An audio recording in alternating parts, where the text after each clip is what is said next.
សួស្តីពុកម៉ែបងប្អូនទាំងអស់គ្នាដែលបានចូលមកទស្សនានៅក្នុង Channel របស់យើងខ្ញុំហើយថ្ងៃនេះផងដែរយើងខ្ញុំសូមនាំយកនៅរឿងរ៉ាវមួយដែលជារឿងរ៉ាវរបស់បងប្រុសម្នាក់ដែលគាត់មានឈ្មោះថាសុខាហើយរឿងនេះគឺវាបានកើតឡើងតាំងពីយូរណាស់មកហើយកាលពីគាត់មានអាយុក្នុងវ័យ20ឆ្នាំមកម្ល៉េះបងសុខាកាលនោះគាត់គឺជាអ្នកបើកបរតាក់ស៊ីពេលយប់មួយរូបនឹងគេដែរព្រោះថាការងារនេះគឺជាការងារដែលគាត់ស្រឡាញ់ខ្លាំងជាងគេព្រោះគាត់ស្រឡាញ់នឹងសេរីភាពគាត់អាចបើកទៅណាក៏បានឈប់ពេលណាក៏បានហើយបានជួបនឹងមនុស្សម្នាជាច្រើនគាត់ចូលចិត្តការងារនេះខ្លាំងណាស់ព្រោះគាត់បានឃើញទេសភាពផ្សេងៗតាមដងផ្លូវហើយបានជួបនឹងមនុស្សជាច្រើនប្រភេទផងដែរបើគាត់ឧស្សាហ៍បើកនោះគាត់ក៏អាចរកលុយបានគ្រប់គ្រាន់សម្រាប់ការចាយវាយរបស់គាត់ប្រចាំថ្ងៃផងដែរមានថ្ងៃមួយម្ដាយរបស់គាត់បានទូរស័ព្ទមកកាន់សុខាហើយសួរថាពេលណាកូននឹងមកផ្ទះវិញសុខាគាត់បានប្រាប់ទៅម្ដាយគាត់ថាឆ្នាំនេះប្រហែលជាមិនបានទៅទេម៉ែព្រោះគាត់ចង់នៅរកប្រាក់ឲ្យបានច្រើនប៉ុន្តែម្ដាយរបស់គាត់បានប្រាប់ថាម៉ែសុបិនឃើញរឿងអាក្រក់ណាស់ហើយចង់ឲ្យកូនទៅបួសម៉ែបាននិយាយទៀតថាម៉ែខ្លាចសុខាគាត់មានគ្រោះថ្នាក់ធំព្រោះគាត់ខានបានមករកម៉ែយូរណាស់មកហើយក្រោយពីនិយាយជាមួយគ្នារួចហើយម៉ែរបស់គាត់ក៏យល់ព្រមនឹងគាត់តែសំឡេងរបស់ម៉ែរៀងញ័រដែលធ្វើឲ្យសុខាមិនសូវស្រួលក្នុងចិត្តទាល់តែសោះយប់នោះដែរសុខាគាត់គេងមិនលក់នោះទេព្រោះគាត់ជាមនុស្សដែលតែងតែគិតច្រើនទីបំផុតសុខាគាត់ក៏បានសម្រេចចិត្តចេញទៅរត់ឡានបន្តទៀតដើម្បីរកលុយឲ្យបានខ្លះគាត់គិតថាបើរកលុយបានបន្តិចបន្តួចសប្តាហ៍ក្រោយគាត់នឹងទៅជួបម្ដាយរបស់គាត់ហើយនៅយប់នោះដែរប្រហែលជាម៉ោង 9 យប់សុខាបានបើកឡានចេញពីកន្លែងស្នាក់របស់គាត់ហើយគាត់បើកឡានដើម្បីស្វែងរកភ្ញៀវគាត់បើកបរទៅតាមផ្លូវផ្សេងប៉ុន្តែពេលនោះវាស្ងាត់ខ្លាំងណាស់ហើយពេលនោះដែរគាត់បានអតិថិជនតែម្នាក់គត់ហើយភ្ញៀវនោះគឺជីចិត្តនោះឯងគាត់បានលុយតែ 10000 រៀលតែប៉ុណ្ណោះប៉ុន្តែគាត់នៅតែមិនទាន់ចង់ឈប់នោះទេគាត់ក៏បើកបរបន្តទៅទៀតព្រោះគាត់ចង់បានលុយឲ្យបានច្រើនដើម្បីទៅជួបម្ដាយរបស់គាត់ខណៈពេលដែលកំពុងតែបើកបរនៅលើផ្លូវមួយស្រាប់តែគាត់បានប្រទះភ្នែកឃើញដូចជាមានមនុស្សម្នាក់កំពុងតែឈរធ្វើសញ្ញាបក់ដៃហៅឡានពេលនោះសុខាគាត់ក៏បើកឡានចូលទៅជិត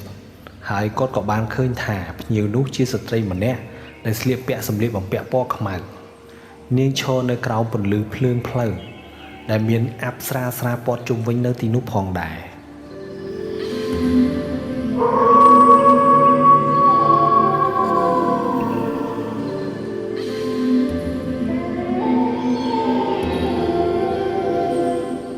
ស្ត្រីម្នាក់នោះនាងជាស្រីស្អាតខ្លាំងណាស់ស្លៀកពាក់ឈុតខ្មៅមុខស្រដៀងទៅនឹងតារាល្បីម្នាក់ដែរនាងបានឡើងមកអង្គុយនៅកៅអីខាងក្រោយនាងបានប្រាប់កន្លែងដែលនាងចង់ទៅដែលជាកន្លែងដែលឆ្ងាយខ្លាំងណាស់ពេលនោះសុខាគាត់ក៏លេចមើលនាងក្នុងកញ្ចក់មើលក្រោយឃើញថានាងស្អាតដូចជាតារាភាពយន្តអញ្ចឹងប៉ុន្តែភ្នែករបស់នាងពោពេញទៅដោយភាពក្រៀមក្រំជាទីបំផុតគាត់បានប្រាប់នាងថាផ្លូវដែលនាងត្រូវទៅនោះវាឆ្ងាយខ្លាំងណាស់ហើយសុខាគាត់ក៏មិនសូវស្គាល់ផ្លូវនោះដែរពេលនោះគាត់សុំឲ្យនាងជួយប្រាប់ផ្លូវគាត់ផងនាងគ្រាន់តែងក់ក្បាលដោយមិននិយាយអ្វីទាំងអស់ភ្លាមនោះសុខាគាត់មានអារម្មណ៍ចម្លែកបន្តិចប៉ុន្តែគាត់ក៏បើកឡានចេញទៅតាមផ្លូវដែលនាងប្រាប់នោះទៅ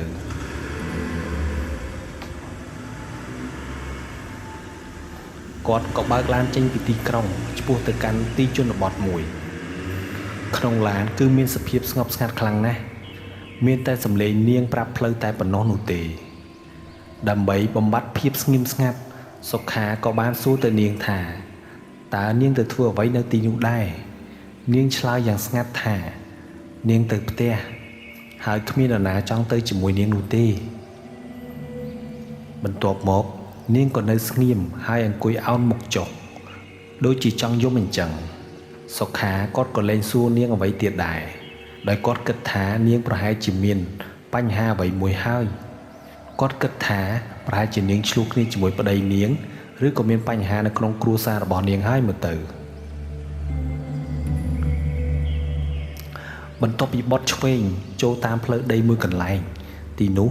គឺកាន់តែងងឹតខ្លាំងណាស់ហើយស្ងាត់ជាងមុនទៅទៀតសុខាគាត់ក៏លេចមើលទៅខាងក្រៅឃើញតែដើមឈើនិងស្មៅខ្ពស់គ្មានផ្ទះគ្មានភ្លើងផ្លូវនេះចម្លែកណាស់ហាក់ដូចជាគ្មានមនុស្សរស់នៅទាល់តែសោះពីមុនមកគាត់ចាប់ផ្ដើមមានអារម្មណ៍ព្រឺសម្បុរបន្តិចបន្តួចហើយពេលនោះរំពេចនោះនាងក៏បានប្រាប់សុខាឲ្យបត់ឆ្វេងចូលតាមផ្លូវតូចមួយទៀតសុខាគាត់ឈប់ឡានហើយមើលទៅខាងឆ្វេងប៉ុន្តែមិនឃើញមានផ្លូវអ្វីទាំងអស់គាត់ងឿងឆ្ងល់ណាស់ហើយបានសួរទៅនាងថាអ្នកនាងប្រកាសថាទីនោះមានផ្លូវមែនទេនាងគ្រាន់តែចង្អុលដៃទៅខាងដើមឈើធំមួយទីបំផុតគាត់ក៏មើលឃើញផ្លូវតូចមួយមែនដែលលាក់ខ្លួននៅពីក្រោយដើមឈើធំមួយនោះផ្លូវនោះវាពិតជាតូចខ្លាំងណាស់ហើយងងឹតខ្លាំងទៀតមើលទៅគួរឲ្យខ្លាចមែនទែនសុខាគាត់បានសួរទៅនាងថាឡានអាចចូលទៅបានមែនទេសុខាគាត់បារម្ភថាឡាននឹងជាប់ផុងឬក៏ប្រហែលជាធ្លាក់ផ្លូវក៏ថាបាននាងបានប្រាប់ថាចូលបានហើយបើមិនចង់ចូលទេនាងក៏មិនអាចទៅផ្ទះរបស់នាងបានដែរពេលនោះសុខាគាត់មានអារម្មណ៍ញាប់ញ័រសាច់ខ្លាំងណាស់ប៉ុន្តែក៏បើកបរចូលទៅគាត់ភ័យខ្លាចថានេះប្រហែលជាអន្ទាក់របស់គេដើម្បីប្លន់គាត់ក៏មិនដឹងប៉ុន្តែគាត់ក៏ក្លាហានបើកបរចូលទៅដោយគិតថាណាមួយវាជិតដល់ទៅហើយ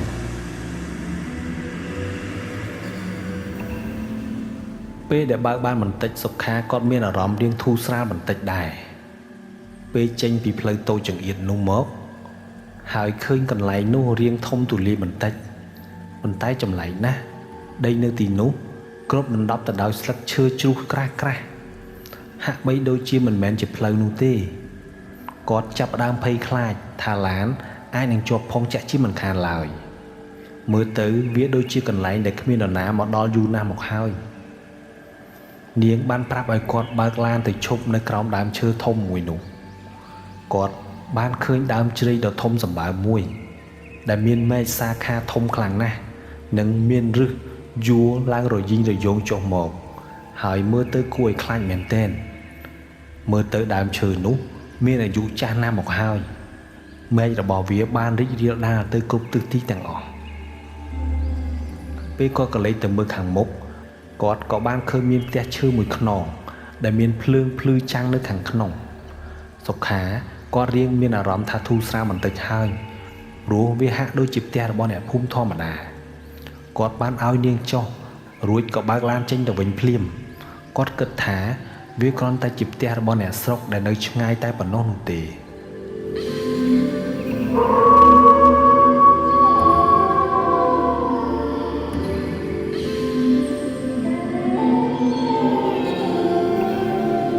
ពី3ថ្ងៃក្រោយមកដោយសារតែសុខាគាត់គេងមិនលក់គាត់ក៏ចេញទៅបើកឡានម្ដងទៀតនៅវេលាយប់គាត់បើកបរតាមផ្លូវដដែលហើយក៏បានឃើញស្ត្រីនោះម្ដងទៀតនាងកំពុងតែឈរធ្វើសញ្ញាហៅឡាននៅកន្លែងដដែលសុខាគាត់ភ្ញាក់ផ្អើលខ្លាំងណាស់ព្រោះមិននឹកស្មានថានឹងបានជួបនាងម្ដងទៀតនៅទីនេះពេលនោះសុខាគាត់បានសួរទៅស្ត្រីនោះថានាងចង់ទៅកន្លែងចាស់មែនទេប៉ុន្តែជំនួសឲ្យការឆ្លើយតបនាងបានផ្អៀងខ្លួនមកជិតគាត់ហើយសម្លឹងមើលមុខសុខាយ៉ាងចម្លែកនាងបាននិយាយយ៉ាងស្ងាត់ថាចាស់ខ្ញុំចង់ទៅកន្លែងចាស់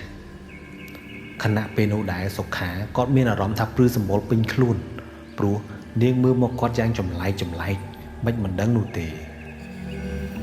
សុខាគាត់ភ័យខ្លាំងណាស់ហើយអស់កម្លាំងនៅក្នុងខ្លួនក្នុងការនិយាយជាមួយនាងនោះដែរគាត់ក៏បានបើកបរដោយស្ងៀមស្ងាត់ឆ្ពោះទៅកន្លែងដែលគាត់ធ្លាប់បានស្គាល់នៅទីនោះភាពស្ងៀមស្ងាត់នេះគឺគួរឲ្យខ្លាចជាងការនិយាយអ្វីទាំងអស់គាត់មិនហ៊ានមើលកញ្ចក់ក្រោយទេខ្លាចឃើញមុខរបស់នាងពេលនោះពួកគេបានមកដល់កន្លែងដដែលនោះហើយគាត់ក៏ឈប់ឡាន ប៉ុន្តែលើកនេះផ្ទះនាងគឺងងឹតឈឹងមិនមានភ្លើងបំភ្លឺអ្វីទាំងអស់ដូចមុននោះទេ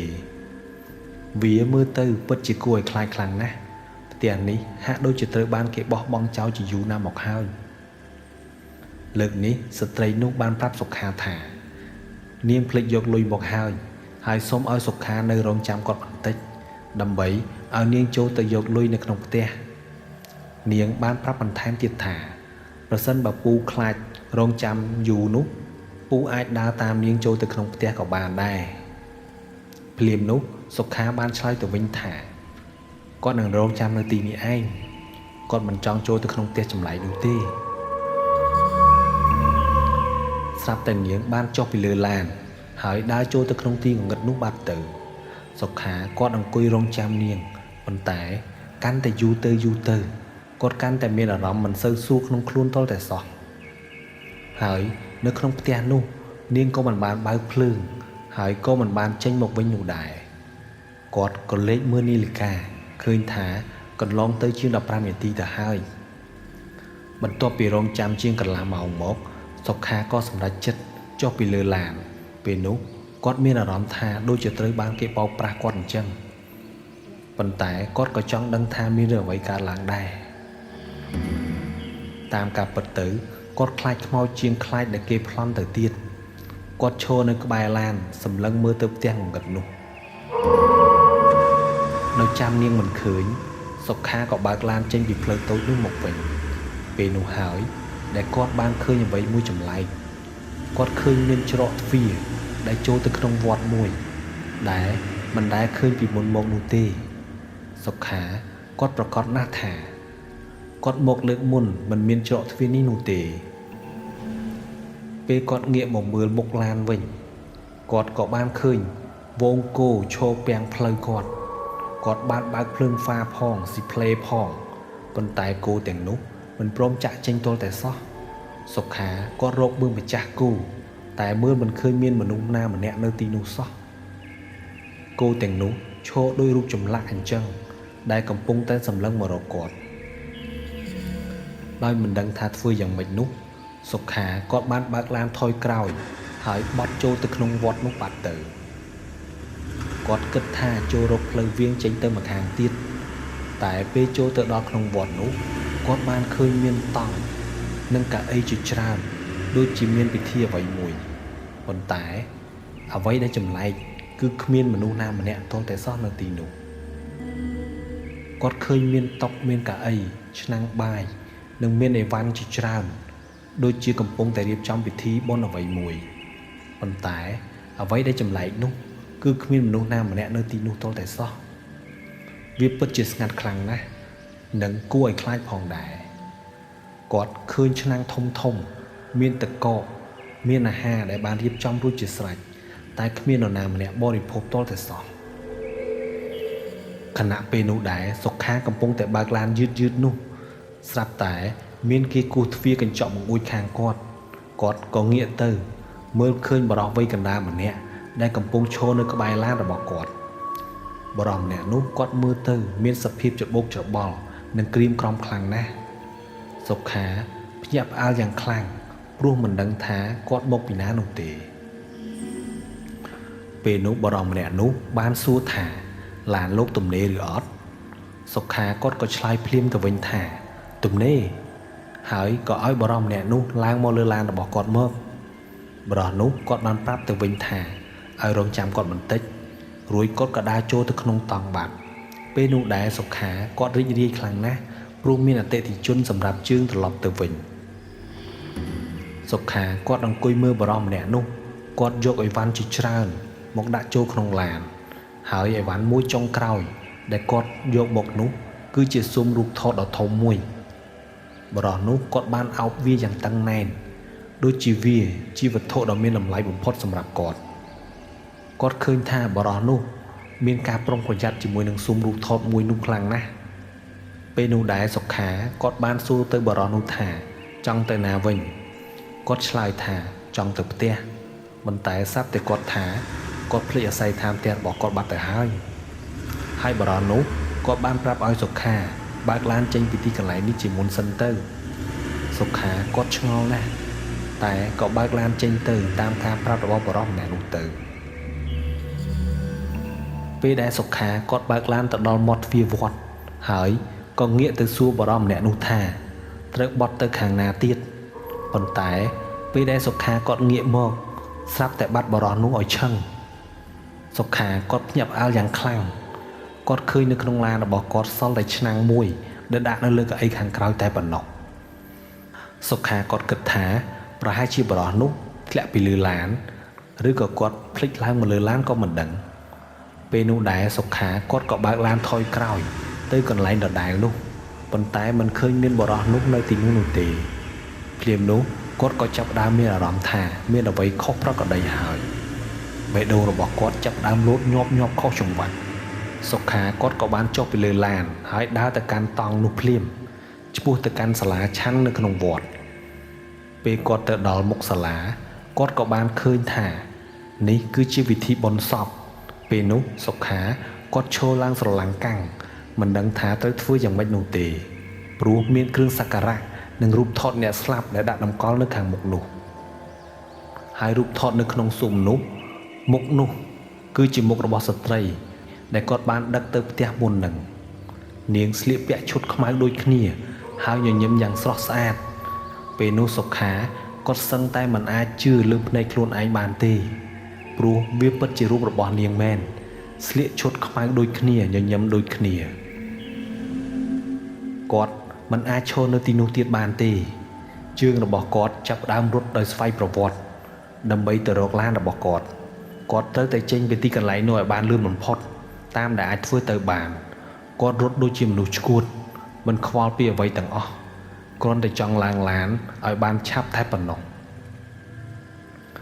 ពេលដែលគាត់បានឡើងឡានហើយបើកឡានថយក្រោយភ្លាមប៉ុន្តែអ្វីដែលគាត់បានឃើញកន្លែងដែលធំទូលាយពីមុននោះបានคล้ายទៅជាផ្លូវតូចចង្អៀតមួយទៅវិញដូចជាមានជញ្ជាំងសង្កត់មកលើឡានរបស់គាត់ហាក់ដូចជាត្រូវបានជាប់អន្ទាក់របស់គេអញ្ចឹងជញ្ជាំងទាំងពីរសងខាងនោះកំពុងតែរួមតូចចង្អៀតទៅដោយសារតែភាពស្លន់ស្លោសុខាគាត់ជន់ឡានហើយបើកឡានថយក្រោយយ៉ាងប្រញាប់ប្រញាល់ឡានរបស់គាត់កោសកកិតទៅនឹងជញ្ជាំងនោះបង្កើតជាសំឡេងយ៉ាងខ្លាំងសុខាគាត់មិនខ្វល់ពីឡានរបស់គាត់ទៀតនោះទេគាត់គ្រាន់តែចង់ឲ្យចេញពីទីនោះឲ្យបានលឿនបំផុត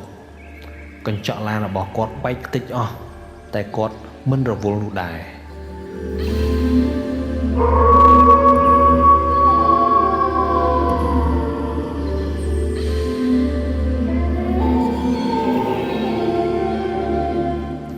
ទីបំផុតឡានរបស់គាត់ក៏បើកចេញទៅដល់ផ្លូវធំវិញហើយសុខាគាត់មើលទៅខាងក្រោយ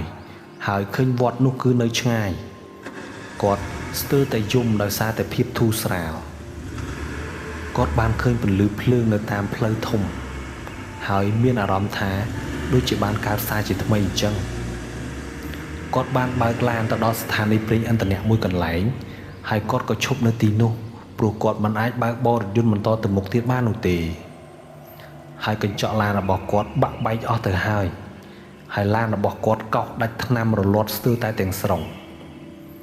គាត់ក៏និយាយប្រាប់ពីរឿងដែលបានកើតឡើងនោះដល់អ្នកចាក់សាំងនៅស្ថានីយ៍នោះហើយគាត់បានហៅឲ្យគេមកមើលឡានរបស់គាត់ដោយភាពភ្ញាក់ផ្អើលអ្នកចាក់សាំងនៅស្ថានីយ៍នោះបាននិយាយថាគាត់មិនមែនជាមនុស្សដំបូងទេដែលបានជួបរឿងរ៉ាវទាំងអស់នេះអ្នកចាក់សាំងនោះបានប្រាប់ទៀតថាមានគេបានឃើញស្ត្រីស្លៀកខ្មៅនោះពីមុនមកដែរហើយថានាងជាខ្មោចស្រីម្នាក់ដែលបានស្លាប់ដោយឧបទ្ទវហេតុតាមផ្លូវគាត់ប្រាប់ថារឿងនេះគឺជារឿងព្រេងរបស់អ្នកស្រុកដែលរស់នៅទីនេះទៅហើយនៅពេលដែលសុខាគាត់បានត្រឡប់ទៅផ្ទះវិញហើយគាត់ដេកមិនលក់នោះទេរហូតដល់ព្រឹកព្រលឹមលុះព្រឹកព្រលឹមឡើងគាត់ក៏បានសម្រេចចិត្តត្រឡប់ទៅមើលកន្លែងនោះម្ដងទៀតក្នុងពេលវេលាពេលថ្ងៃវិញដោយសារតែគាត់ចង់ដឹងថាតើវាពិតជាមានមែនឬទេគាត់បានយកខ្សែពួរមកចងកញ្ចក់ឡានរបស់គាត់ដែលបាក់បែកនោះកុំឲ្យជួសនៅពេលកំពុងធ្វើដំណើរពេលគាត់បានទៅដល់ផ្លូវបត់នោះសុខាគាត់ភ្ញាក់ផ្អើលខ្លាំងណាស់ អ្វីគ្រប់យ៉ាងគឺធម្មតាមានផ្ទះមានហាងមានមនុស្សជាច្រើនគាត់មិនជឿលើភ្នែកខ្លួនឯងឡើយផ្លូវនេះពោពេញទៅដោយជីវភាពចម្រុះមានដូចជាឡានម៉ូតូនិងអ្នកលក់ដូរតាមដងផ្លូវជាហូរហែពេលដែលគាត់បើកឡានទៅដល់ផ្លូវតូចដែលគាត់ចូលទៅកាលពីយប់មិញនោះប៉ុន្តែវាគ្មានទេវាបានបាត់អស់ទៅហើយគ្មានផ្លូវដីគ្មានដើមជ្រៃគ្មានវត្តអ្វីសោះឡើយអ្វីដែលគាត់បានឃើញនោះគឺគ្រាន់តែជាជញ្ជាំងបេតុងធម្មតាមួយប៉ុណ្ណោះពេលដែលសុខាគាត់បានត្រឡប់ទៅបន្ទប់របស់គាត់វិញដោយចិត្តពោពេញទៅដោយការងឿងឆ្ងល់នោះគាត់បានឃើញឆ្កែមួយក្បាលដែលគាត់ធ្លាប់ចិញ្ចឹមគាត់ក៏អោបវាឡើងដើម្បីបំបត្តិភាពឯការបស់គាត់វានោះគឺជាដៃគូតែមួយគត់របស់គាត់នៅពេលនោះគាត់បានយកវាមកជាមួយដើម្បីកុំឲ្យឯកាពេកសុខាគាត់គិតថាយកឆ្កែនេះទៅជាមួយដើម្បីកុំឲ្យឯកាប៉ុន្តែពេលគាត់អោបវាចាប់ផ្ដើមព្រុសនិងមានសភាពភ័យខ្លាចយ៉ាងខ្លាំងវាមើលទៅកន្លែងមួយដែលគាត់មើលមិនឃើញអ្វីសោះនោះ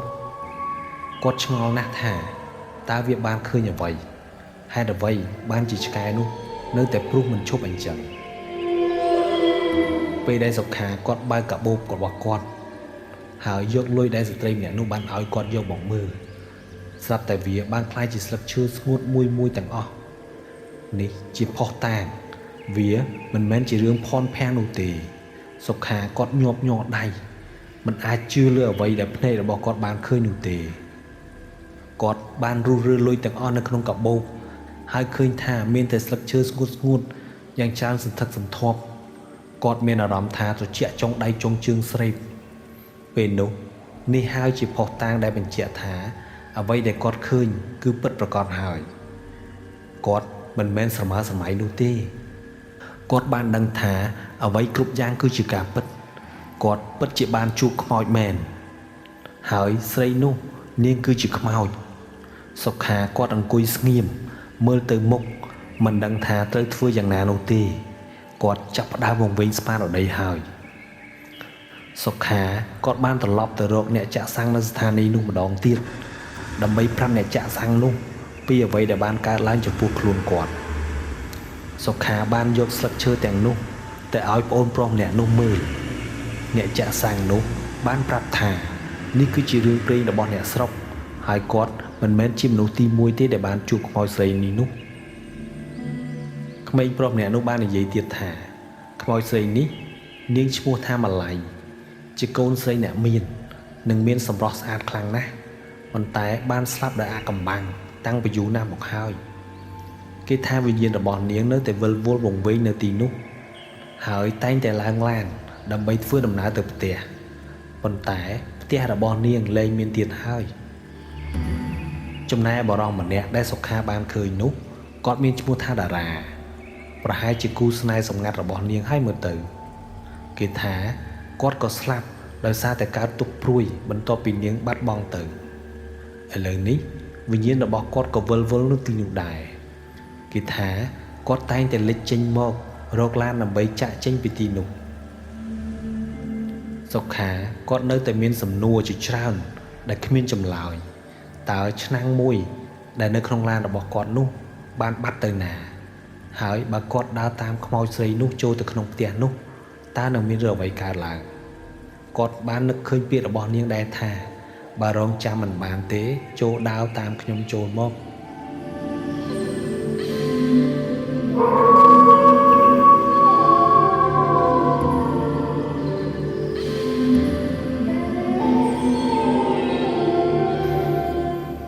ជីវិតរបស់សុខាលែងដូចដើមទៀតហើយគាត់មានអារម្មណ៍ថាមានគេតាមមើលគាត់ជានិច្ចអ្វីគ្រប់យ៉ាងដែលកើតឡើងបានបន្សល់ទុកនៅស្លាកស្នាមយ៉ាងជ្រាលជ្រៅនៅក្នុងចិត្តរបស់គាត់មិនដែលភ្លេចរឿងនេះម្ដងណាឡើយហើយគាត់កាន់តែប្រុងប្រយ័ត្ននៅពេលដែលបើកឡានពេលយប់ផងដែរម្ដងម្កាលសុខាបានបើកឡានឆ្លងកាត់វត្តនោះក្នុងវេលាថ្ងៃវាជាវត្តបុរាណមួយកន្លែងដែលត្រូវគេបោះបង់ចោលបាក់បែកនិងពោពេញទៅដោយស្មៅដុះពាសពេញ វាមើលទៅមិនដូចជាកន្លែងដែលគាត់បានឃើញនៅយប់នោះទាល់តែសោះវត្តនេះចាស់ណាស់ហើយគ្មានអ្នកណារស់នៅទីនោះនោះទេមានល្ងាចថ្ងៃមួយមេឃកំពុងភ្លៀងសុខាកំពុងតែបើកឡានសុកស្រាប់តែគាត់បានឃើញស្រមោលបរោះម្នាក់ឈរនៅមាត់ផ្លូវកំពុងធ្វើសញ្ញាហៅឡានគាត់ស្ទើរតែបែកយឺសជោគទៅហើយព្រោះគាត់ស្ទឹកស្មានថាបរោះនោះគឺជាតារាគាត់ក៏បន្ថយល្បឿនឡានដោយភាពញាប់ញ័រប៉ុន្តែពេលដែលបរោះនោះឡើងមកគាត់ឃើញថាបរោះនោះមិនមែនជាតារានោះទេ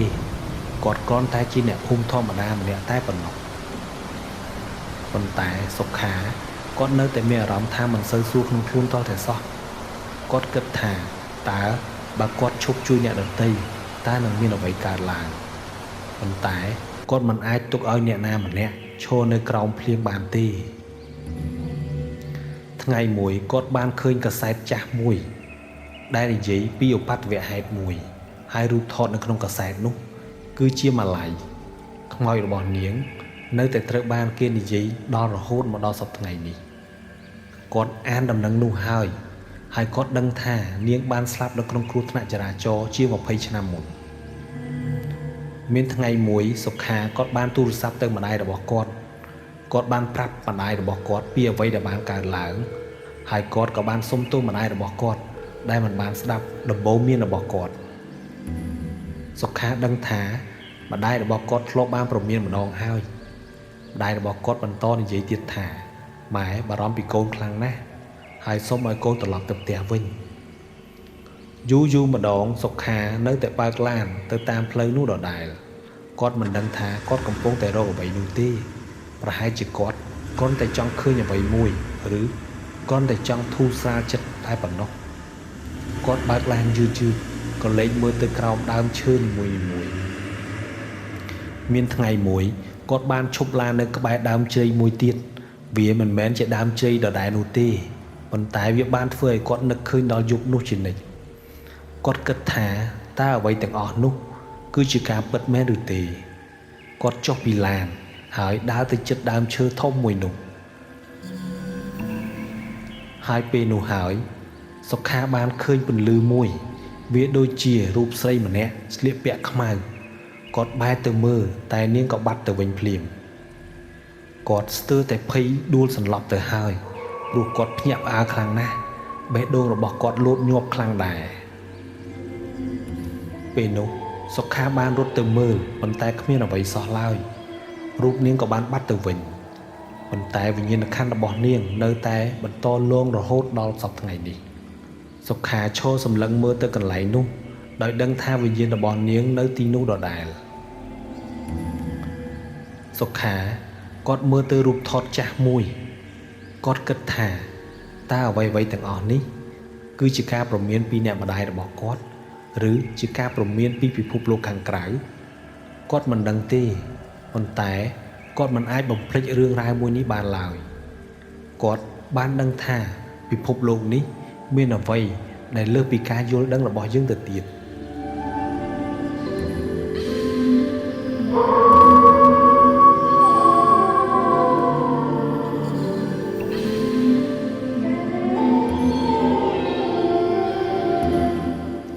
ច្រើនឆ្នាំកន្លងមកសុខាគាត់នៅតែគិតពីយុគនោះរហូតឥឡូវនេះគាត់បានរៀនដើម្បីរស់នៅជាមួយវាគឺជាផ្នែកមួយនៃជីវិតរបស់គាត់ដែលគាត់មិនអាចបំភ្លេចបានឡើយគាត់កាន់តែចាស់ទៅប៉ុន្តែរឿងនេះគឺនៅតែដដែលមានថ្ងៃមួយសុខាបានជួបនឹងអ្នកបើកបរតាក់ស៊ីក្មេងម្នាក់គាត់ក៏បានប្រាប់អ្នកតាក់ស៊ីនោះអំពីរឿងនេះដើម្បីឲ្យគាត់បានដឹងនិងមានការប្រុងប្រយ័ត្នបរិបម្នាក់នោះស្ដាប់ដោយបើកភ្នែកធំដូចជាមិនសូវជឿអ្វីដែលសុខាបាននិយាយប្រាប់នោះទេបើសិនជាអ្នកឃើញស្ត្រីម្នាក់ឆ្លៀកពាក់សម្លៀកបំពាក់ពណ៌ខ្មៅកុំឈប់ឲ្យសោះវាគឺជាដំបូន្មានដ៏ល្អបំផុតរបស់ខ្ញុំដែលអាចឲ្យអ្នកបានគាត់ប្រាប់បរិបម្នាក់នោះដោយសំឡេងធ្ងន់ធ្ងរហើយបរិបនោះក៏ងក់ក្បាលដោយភាពភ័យខ្លាចគាត់សង្ឃឹមថាបរិបនោះគាត់នឹងចងចាំពាក្យរបស់គាត់ទុកហើយនៅយប់នោះនៅលើផ្លូវដដែលនោះនាងនៅតែឈរកំពុងធ្វើសញ្ញាបក់ដៃហៅឡានរងចាំ សម្រាប់អ្នកបើកបរម្នាក់ទៀតដែលនឹងនាំនាងទៅផ្ទះនាងនឹងនៅទីនោះជារៀងរហូតរងចាំនរណាម្នាក់ដែលមានចិត្តល្អគ្រប់គ្រាន់ដើម្បីឈប់នេះគឺជារឿងរ៉ាវរបស់បងសុខាហើយក៏បានបញ្ចប់ត្រឹមនេះដែរប៉ុន្តែវិញ្ញាណរំខានរបស់ខ្មោចស្រីម្នាក់នោះនៅតែបន្តវង្វេងវិលវល់រហូតមកដល់សប្តាហ៍ថ្ងៃនេះគាត់មិនដឹងថាខ្មោចស្រីម្នាក់នោះនឹងរកឃើញសុគតិភពនៅពេលណានោះទេប៉ុន្តែគាត់ដឹងថារឿងរបស់នាងនឹងត្រូវបានគេនៅតែនិយាយដដែលហើយសុខានៅតែចងចាំខ្មោចស្រីនោះនៅក្នុងអារម្មណ៍របស់គាត់រហូតរាល់ពេលដែលគាត់គេនៅតែឃើញមុខនាងនៅក្នុងសុបិនរបស់គាត់រហូតមកដល់ថ្ងៃចុងក្រោយនៃជីវិតរបស់គាត់បានរៀនមេរៀនមួយថាពេលខ្លះសេចក្តីសប្បុរសពេកអាចនឹងនាំអ្នកទៅកាន់កន្លែងដែលអ្នកមិនធ្លាប់នឹកស្មានដល់ក៏ថាបាននេះគឺជាចុងបញ្ចប់នៃរឿងរ៉ាវរបស់សុខាប៉ុន្តែសម្រាប់វិញ្ញាណខ្មោចស្រីនោះរឿងរ៉ាវរបស់នាងប្រហែលជាមិនទាន់ចប់នោះទេនាងនៅតែវង្វេងវិលវល់និងនៅតែរងចាំហើយនាងនឹងនៅតែជាផ្នែកមួយនៃផ្លូវនោះជារៀងរហូតសូមអ្នកទាំងអស់គ្នាមានការប្រុងប្រយ័ត្នពេលបើកបរពេលវេលាយប់ជាពិសេសនៅលើផ្លូវស្ងាត់សូមបងប្អូនទាំងអស់គ្នាកុំភ្លេចចុច Subscribe និង Comment នៅខាងក្រោមវីដេអូរបស់យើងខ្ញុំផងសូមអរគុណនិងសូមជម្រាបលា